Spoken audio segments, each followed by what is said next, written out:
नमस्कार, मैं हूं राजेंद्र देव। पहली खबर वाराणसी से। वहां पर मोक्षदायिनी गंगा का जलस्तर बढ़ने से लोगों में दहशत है। यहां गंगा में पानी 1 सेंटीमीटर प्रति घंटे की रफ्तार से बढ़ रहा है। मारुति नगर इलाके में 3 से 4 फीट तक पानी लग गया है। इसके चलते लोगों ने यहां अपने अपने मकानों की छतों पर शरण ले रखी है। हालात बहुत बदतर हो चुके हैं। एबीपी गंगा संवाददाता ने वहां के हालात का जायजा लिया। बारिश और गंगा के जलस्तर का बढ़ाव मारुति नगर इलाके में इस वक्त हम मौजूद हैं और आप देखिए घरों में पानी घुस गया है। कहा जाता है कि जिस वक्त बारिश होती है और गंगा का जलस्तर बढ़ता है तो यहीं पास में अगर बात करें थोड़ी दूर पे एक नाला है जो चौक हो जाता है और उस नाले के चौक होने के बाद सारा पानी इस कॉलोनी में आ जाता है। ये हर साल की समस्या है। आप देखिए घरों में पानी घुसा हुआ है। घरों में लगभग 3 फीट के लगभग पानी लगा हुआ है और लोग इन घरों में जैसे तैसे रहकर अपना गुजारा कर रहे हैं। महिलाएं छतों के ऊपर हैं और इनकी ये शिकायत है कि तमाम यहाँ से शिकायतें जाती हैं लेकिन मदद के लिए कोई नहीं आता। लेकिन स्थिति क्या है इस कॉलोनी के रहने वालों से जान लेते हैं। नाम जानेंगे आपका? रामानंद सिंह। रामानंद जी, क्या समस्याएं क्या है और आप लोग इस समय बाढ़ के समय में रह कैसे रहे हैं? 3-3 फीट तक पानी लगा हुआ है। कितनी समस्या? क्या करेंगे, हम लोगों को पानी लगा हुआ है, घर बनाए हुए हैं तो रहना ही है, मजबूरी है। रहना तो मजबूरी है लेकिन ये नाला जो है सीर का नाला कहलाता है। ऐसे ही नाला जो है बनपुरवा के तरफ से ही उधर से आया है टिकरी होते हुए और ये नाला जा कर के परमहंस आश्रम के पास गिरता है और इसमें अनेकों बरस से पिछले मतलब लगभग 8 वर्षों से इस तरह की समस्या बनी हुई है। आप लोग इस पूरे जलजमाव में रह रहे हैं। पूरे बाढ़ कहें कि 3 फीट पानी आपके घरों में लगा। आप लोग ऊपर रह रहे हैं, नीचे एकदम खत्म है। मदद के लिए कोई आया? तमाम सरकारी दावे कहे जा रहे हैं, कोई मदद के लिए कोई मदद नहीं आया। मदद करने के लिए कोई नहीं आया। खाने पीने के कैसे इंतजाम है? और जैसे तैसे हम लोग जाते हैं इसी पानी में और क्या। सर आप जरा नजदीक आ जाएं, आपसे भी बातचीत करना चाहेंगे। आप बताइए आप लोग घरों में पानी के सहारे कैसे रह रहे हैं, कैसे काम चला रहे हैं? घर में तो रहना जरूरी है, मजबूरी भी है हम लोगों की, क्योंकि घर छोड़ करके हम लोग जाएंगे कहाँ? नीचे तो पानी लगा हुआ है, रह कहाँ रहे हैं? ऊपर में रह रहे हैं हम लोग जैसे तैसे। क्या कोई सरकारी मदद, कोई सरकारी अधिकारी, किसी सरकारी अमले द्वारा कोई सुधि लेने के लिए आया? कोई नहीं, कोई सुधि लेने के लिए नहीं आया। प्रत्येक वर्ष ऐसे ही होता है। कैमरामैन विशेष के साथ नीतीश कुमार पांडे, एबीपी गंगा, वाराणसी। प्रत्येक वर्ष ऐसे ही होता है और प्रत्येक वर्ष कोई सुध लेने के लिए नहीं आता। बहरहाल स्वच्छ गंगा की प्रधानमंत्री की मुहिम में वाराणसी में एक नया आयाम जुड़ गया है। गंगा के प्रदूषण को लेकर अब काशी में भी व्यापक जांच हो सकेगी। भेलूपुर स्थित राज्य प्रदूषण नियंत्रण इकाई की प्रयोगशाला में गंगा प्रदूषण से जुड़े उन हैवी मेटल्स की भी जांच होगी जिसे अब तक जांच करने के लिए बाहर भेजा जाता था। अब गंगा में 12 पैमानों से जुड़े जल प्रदूषण के परीक्षण होंगे और आगे चलकर 35 पैमानों पर टेस्टिंग की व्यवस्था की जा रही है। प्रयोगशाला में लगी आधुनिक मशीनों से पीएच मान, BOD coliform total, calcium iron hardness जैसे टेस्ट ज्यादा सटीक हो सकेंगे। साथ ही अब नए तरह की मशीनों के आने से गंगा के प्रदूषण की रोजाना मॉनिटरिंग भी हो सकेगी। जांच के नए उपकरण यहां पहुंच गए। गंगा के हैवी मेटल के जांच को लेकर अब बनारस में नए तरह की मशीनें आई हैं। इस वक्त हम बनारस के प्रदूषण नियंत्रण इकाई की प्रयोगशाला में खड़े हैं। आप देखिए इस प्रयोगशाला को अपग्रेड किया गया है। अधिकारी हमारे साथ मौजूद हैं और जानते हैं कि हर बार जिस तरह से प्रयोग होते थे अब नया क्या हो जाएगा, क्या बदलाव आने वाला है। सर किस तरह का बदलाव, क्या होने वाला है, पहले क्या कमियां थी? वैसे तो मेरा प्रयोगशाला काफ़ी पुराना है और हम विगत लगभग मोर देन 10 ईयर्स से लगभग 35 पैरामीटर्स का एनालिसिस करते रहे हैं।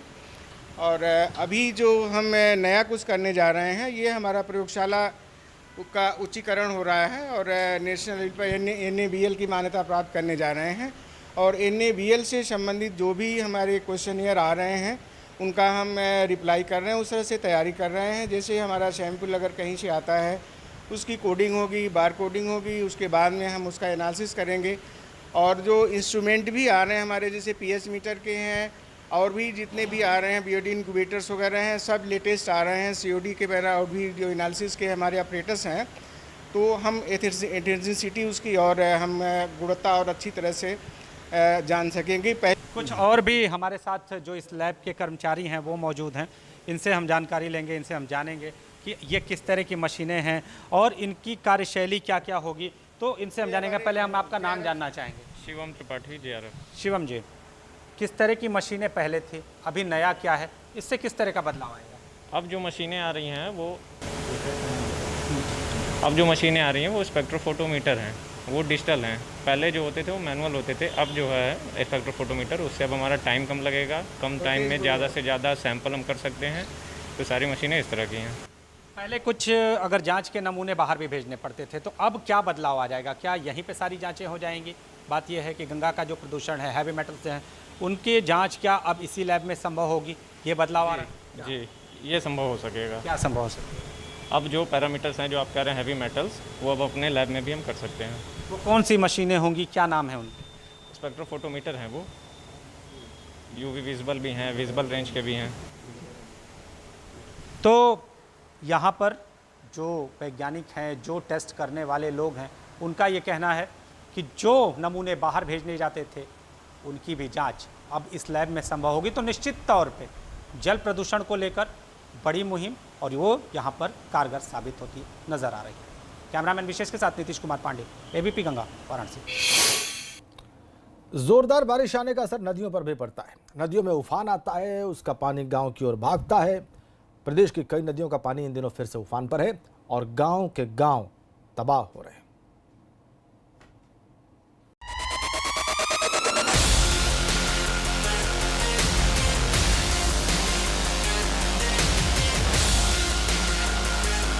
पानी का ये भयंकर मंजर बहराइच का है। बैराजों से 4 लाख क्यूसेक पानी छोड़े जाने के बाद यहाँ हर तरफ पानी ही पानी है। बहराइच की 4 तहसीलें पूरी तरह से बाढ़ की चपेट में हैं। मेहसी, मेहीपुरवा, नानपारा और केसरगंज के तकरीबन 90 से अधिक गांवों में बाढ़ का पानी घुस चुका है। बाढ़ पीड़ित सुरक्षित स्थानों की तलाश में बांध पर अपना आशियाना बना रहे हैं। घाघरा नदी की विकराल बाढ़ से इंसानों के साथ मवेशियों के लिए भी मुसीबत खड़ी हो गई है। बाढ़ पीड़ितों के लिए उपलब्ध करवाई जा रही राहत सामग्री नाकाफी साबित हो रही है। बैराज से 4 लाख क्यूसेक पानी छोड़े जाने के बाद घाघरा ने तबाही मचा रखी है। हर तरफ पानी ही पानी नजर आ रहा है। मकान डूबे हुए हैं, फसलें डूब गई हैं, लोग तबाही की तरफ हैं, जानवर बह गए हैं। तमाम गांव देखिए आपको नज़र आएंगे, डूबे हुए नज़र आएंगे, फसलें डूब गई हैं। हर तरफ पानी ही पानी नज़र आ रहा है। लोगों का रास्ता बंद हो गया है, संपर्क मार्ग टूट गए हैं। ज़िले के लगभग 82 गांव डूब चुके हैं। पानी ही पानी भरा हुआ है। ना खाने की व्यवस्था है, ना पानी की व्यवस्था है, ना ही रहने की व्यवस्था है। लोग ऊंचे स्थानों पे अपना आशियाना बनाए हुए हैं।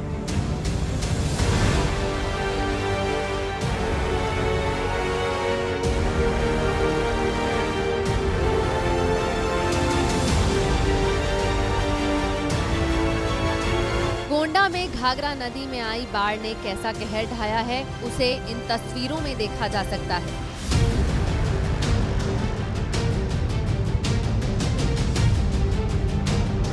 खेत के खेत तालाब बन चुके हैं, झोपड़ियां पानी से भर गई हैं। यहाँ रहने वालों की जिंदगी दूभर हो गई है। दरअसल घाघरा नदी यहाँ खतरे के निशान से करीब 75 सेंटीमीटर ऊपर बह रही है। 2 दर्जन से अधिक गांवों में करीब 5000 की आबादी बाढ़ से प्रभावित है। घाघरा नदी में उफान के चलते जहां गांव के लोग परेशान हैं, वहीं थाना नवाबगंज क्षेत्र में बनी पुलिस चौकी भी कटान की जद में आ गई है।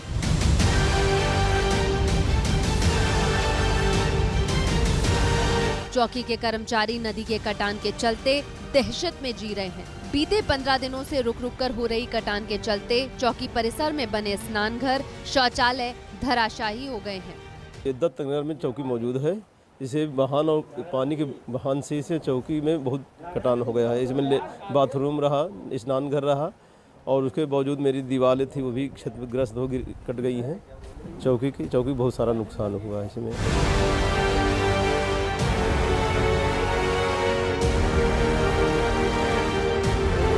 बाढ़ ने कुल मिलाकर यहाँ जिंदगी को पूरी तरह से जकड़ लिया है और ये हाल 1 साल का नहीं बल्कि साल दर साल का है। लोगों को इसी तरह हर साल बाढ़ की दुश्वारियों को झेलना पड़ता है। Bureau report, ABP Ganga.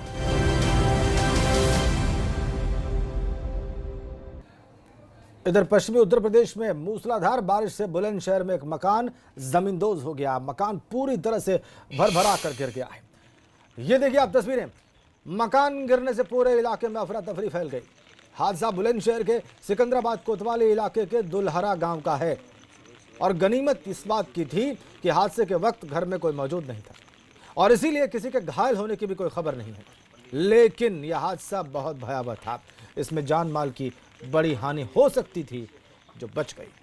Bulandshahr की तस्वीर देखिए, भरभरा के गिरा हुआ यह मकान देखिए आप बारिश में।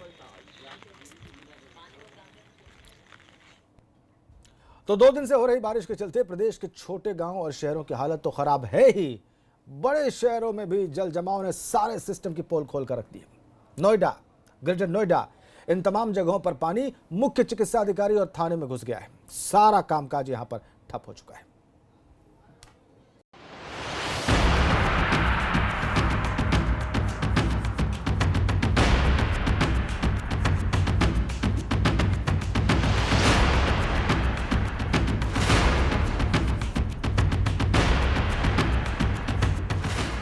दो दिनों से हो रही रुक रुक की बारिश ने नोएडा का जो हाल किया है उसे इन तस्वीरों में देखा जा सकता है। तस्वीर सेक्टर 39 स्थित सीएमओ कार्यालय की है। सीएमओ कार्यालय पूरी तरह से जलमग्न है। सड़कों पर 2-2 फीट पानी भर गया है। यही हाल महिला थाने का भी है। हालात बताते हैं कि नोएडा प्राधिकरण के इंतजाम बारिश के बाद फेल हो चुके हैं। ग्रेटर नोएडा में एनटीपीसी टाउनशिप सोसाइटी भी जलमग्न है। सोसाइटी के मकानों में पानी भर गया है। मार्केट, बैंकों और सीआईएसएफ कमांडेंट कार्यालय में भी पानी भरा हुआ है। दरअसल ग्रेटर नोएडा में भी मूसलाधार बारिश ने प्रशासन की पोल खोल दी है। बारिश आती है तो हर साल इसी तरह सारे सिस्टम की पोल खोलती है। बिजनौर में फंसी इस गाड़ी को देखिए। ड्राइवर ने तेज पानी में गाड़ी को निकालने की कोशिश की, लेकिन पानी ज़्यादा होने की वजह से गाड़ी बह गई। हादसे में ड्राइवर की मौके पर ही मौत हो गई। इलाके के लोगों की माने तो अक्सर यहाँ हादसे होते रहते हैं। यहाँ स्थायी पुल बनवाने की मांग की गई, लेकिन कोई सुनवाई नहीं। कन्नौज में बारिश और पानी के तेज बहाव से रास्ते कट गए हैं। लोगों को इससे होकर आने जाने में भारी दुश्वारियों का सामना करना पड़ रहा है। कन्नौज को ठठिया से जोड़ने वाला मार्ग कट जाने से रास्ता पूरी तरह से बाधित हो गया है। इसी तरह ग्रेटर नोएडा से बाहर निकलकर आइए चलते हैं प्रदेश के दूसरे शहरों की ओर। शामली के कांधला कस्बे के एक पुराने मंदिर की छत गिर गई। आसपास के लोगों में हड़कंप मच गया। कई घंटों तक चली बारिश से नगर के कई स्थानों पर जलभराव की भयंकर स्थिति बन गई। बहुत लोगों के मकानों में भी पानी घुस गया। Bureau report, ABP Ganga. इधर रामनगर के धनगढ़ी नाले में एक पूरी कार ही बह गई। कहा जा रहा है कि यहाँ पर अचानक मूसलाधार बारिश शुरू हो गई।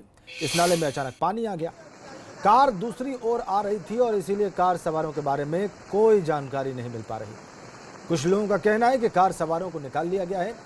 इस नाले में एक बाइक बहने की भी सूचना है, उसमें भी बाइक सवार सुरक्षित बताया जा रहा है।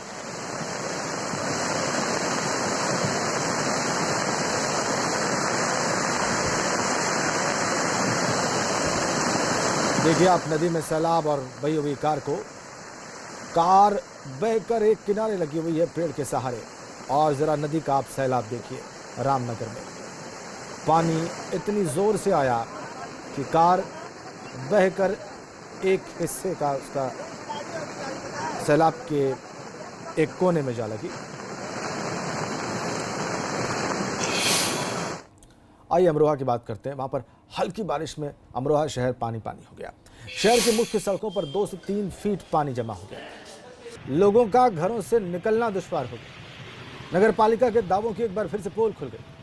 यहां पर रामलीला ग्राउंड मानो तालाब बन गया।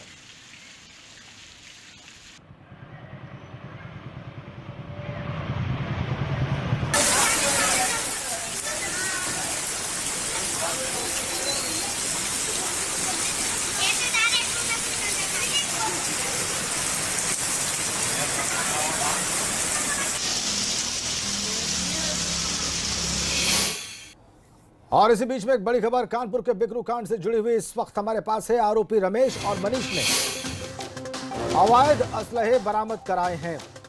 विकास दुबे ने दोनों को फायरिंग के लिए असलहे दिए थे। चौबेपुर पुलिस ने कल दोनों को गिरफ्तार कर लिया। बड़ी खबर, अवैध असलहे बरामद कराए हैं आरोपियों ने। विकास दुबे ने दिए थे और अब ये बरामद किए हैं चौबेपुर पुलिस ने। दोनों को गिरफ्तार किया गया। कल इन्होंने अवैध असलहे बरामद कराए हैं। कानपुर के बिकरू कांड से जुड़ी बड़ी खबर, बड़ा अपडेट इस वक्त हम आपको दे रहे हैं।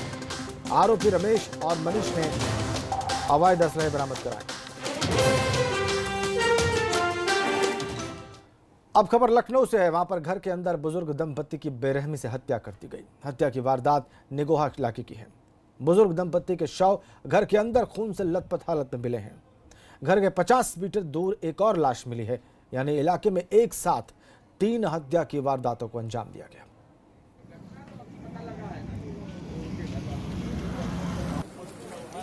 बुजुर्ग दंपत्ति की हत्या से सनसनी लखनऊ। घर के अंदर खून से लथपथ शव मिले। घर के 50 मीटर दूर एक और लाश मिली। यानी कि 50 मीटर की रेडियस में 3 मर्डर हुए हैं, 3 हत्याएं हुई हैं।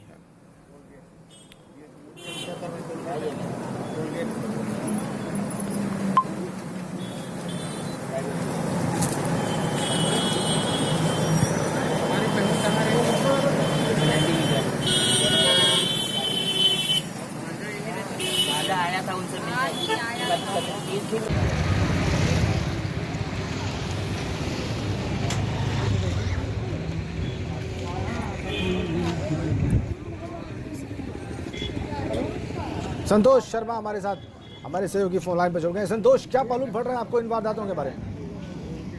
देखिए, निगोहा थाना क्षेत्र की ये घटना है जहां पर ये घर के अंदर बुजुर्ग दंपत्ति की बेरहमी से कत्ल कर दिया गया है और इसके पास में ही तीसरी लाश मिली है। करीब 200 मीटर है इस घर की दूरी से जहां पर इस तीसरी लाश मिली है। पुलिस अधिकारियों का कहना है कि बुजुर्ग दंपत्ति की लाश से इस तीसरी लाश का कोई संपर्क नहीं है, कोई मतलब नहीं है, कोई रिश्ता नहीं है। लेकिन सबसे बड़ी बात कि जो घर के अंदर जो डबल मर्डर हुआ है, ये राम स्नेही साहू और राम जानकी ये पति पत्नी है जिनकी बेरहमी से कत्ल कर दिया गया है। पुलिस का कहना है कि लूट नहीं हुई है, घर के अंदर। बहुत धन्यवाद आपका संतोष। इधर जौनपुर के जलालपुर में सड़क हादसे के बाद बवाल मच गया। युवक की मौत से गुस्साए लोगों ने पुलिस पर पथराव करना शुरू कर दिया और देखते ही देखते वहां पर अफरा तफरी फैल गई। हालात बेकाबू होते देख मौके पर कई थानों की फोर्स भेज दी गई। पुलिस टीम ने उपद्रवियों को वहां से खदेड़ना शुरू कर दिया और मारपीट में कुछ पुलिस वालों को भी चोट आई है। पुलिस ने 6 उपद्रवियों के खिलाफ कार्रवाई की है।